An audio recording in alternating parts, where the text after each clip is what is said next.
It is Friday, July 10th. I am Austin Ball. And allow me to attempt this. Hinche and esse. Tepiek et vuov. No, uvuv. Which was, again, you'll have to excuse me. I have a lot of white privilege going on, and I wasn't ever forced to learn, these foreign languages. It's not really a foreign language. But anyway, this is Muskogee, or Creek, for hello, friends and neighbors. And as always, thank you so much for joining me today and joining a group of citizens who want to keep this city a place we are proud to call home. Well, being a firm believer that if you're going to visit or live in another nation, the very least you can do is make an attempt to learn the language. And like I said, that was an attempt. If I got it wrong, I know I have a lot of Native American friends. Please correct me, and I will get it right. But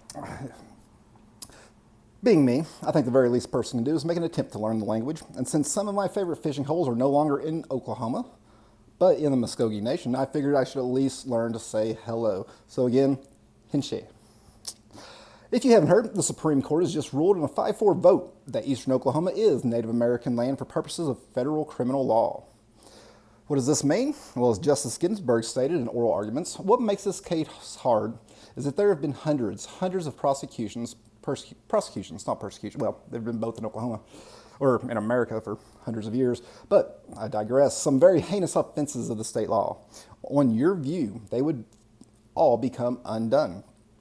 So, while our federal government still has the authority to prosecute individuals, which historically they have not done on tribal lands, let's be honest, our state now has no power to enforce laws and perhaps even collect property taxes?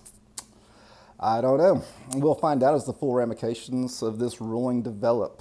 And while I haven't received confirmation that charges are pending against our own state Senate hopeful, a little Alex Scott in Tulsa, I would wager she's not upset by the ruling. Technically, she got arrested for trespassing, not pole dancing. Trespassing, I believe, is a local ordinance, so the city of Tulsa can still charge her if the federal government decided what she did was, terrorism or whatever for trying to desecrate a flag or destroy a monument, depending on how you look at it. They could charge her federally, but again, they don't usually go on tribal lands. They let the tribes take care of themselves. But to our newest nation, Hinshe again. But that's not to say that Miss Scott doesn't have enough to worry about. Miss Scott's cell phone was recently seized by the Oklahoma State Bureau of Investigation to be searched for evidence regarding the investigation into the rape of Miss Scott's neighbor on the 27th of June.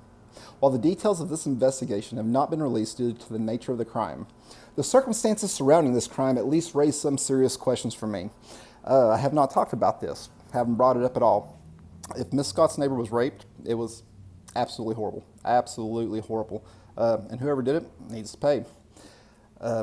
But, after Alex Scott blamed the Norman Police Department for inaction and brutality, and then orchestrated the defunding of the Norman Police Department by almost $1 million, a heinous crime like this allegedly occurs, and Miss Scott's cell phone is seized by investigators. Well, folks, I am no Bubba Wallace, but I think that's a noose hanging there. I don't know. May not be. Could just be my garage pull-down cord. But something to me, it just doesn't look right. I only pray that if this crime did happen, that the people responsible are arrested and prosecuted to the fullest extent of the law, which includes Miss Scott if she is found to be involved in any way.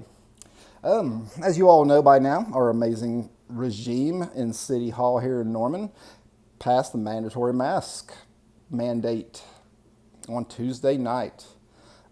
Now, while the city itself has claimed we're not going to be walking around ticketing people, they will enforce the mandate through an education-first approach, and it's up to the business whether to contact police for further action. Now, are you as curious as me as to what they will do to businesses who refuse to sign a complaint against their customers?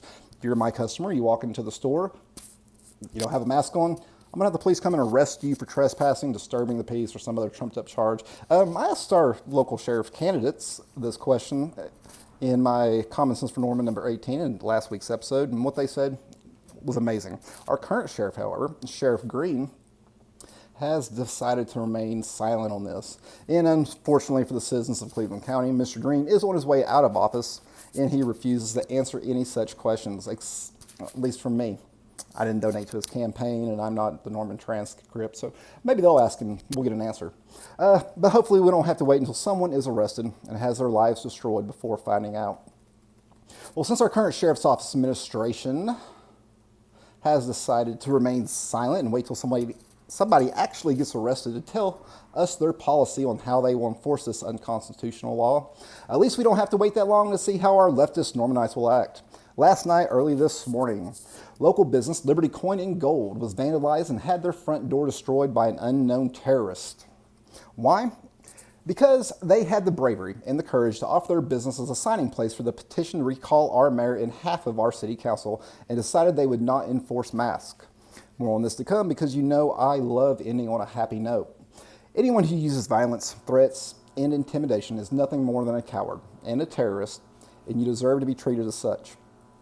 Mark my words, sooner rather than later, there will be an incident where an American will be forced to defend their constitutional rights here in this city, just like what happened to the couple in St. Louis, who had to protect, you saw what happened. The McCloskeys, I think was their names. There's another couple in California. They are now being charged with a hate crime because they decided to remove the graffiti on the road. The graffiti said Black Lives Matter, of course, so, it's of course a hate crime now, even though there was no permission for Black Lives Matter to put it up. This was on Tucker Carlson. He talks about it in depth. So amazing man. But anyway, again, there will be an incident here in Norman. It's going to happen. It will happen. And when it happens, the person who decides to stand up for their rights will be persecuted by the liberal mob, just like McCloskeys, just like the couple in California. Will you have the bravery to stand behind Americans like the amazing citizens who own Liberty Coin and Gold? Or will you be a coward and hide until you can slip away like our current sheriff? Mr. Green, let me know. Can't wait to hear your stance on this. Hopefully you don't have to give it to me while I'm waiting on somebody to come bail me out, but I'm sure we'll find out soon.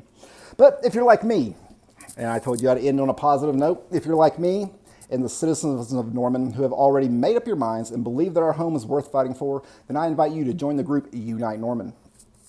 Though you will be subjected to attacks and violence and persecution, as has already been proven, you will be joining your friends and neighbors in a group of patriotic Americans who believe that fear is not justification to sacrifice our rights.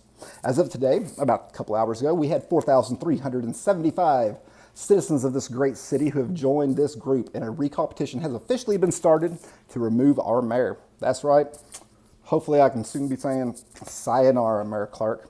But until then, the petition will be available to sign at Liberty Coin and Gold in Norman. I believe they started that today, as well as from numerous volunteers in throughout our city. I myself am one of those volunteers, so if you would like to take part and sign this petition, want to go knock on doors, collect signatures, anything that we can do working together to make this happen, if you would like to help, then contact me or join the Unite Norman Facebook group. Just let us know. It's going to take all of us working together to make this happen. My email is austin4ou at icloud.com. And that's about all the time I have. I try to keep it under 10 minutes. I figured in this city, you can only handle about 10 minutes of common sense a week, especially from me.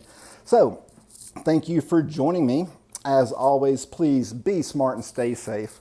And if you think any of this makes sense, be sure to share it with your friends, families, and neighbors. Just hit the like button, hit the share button.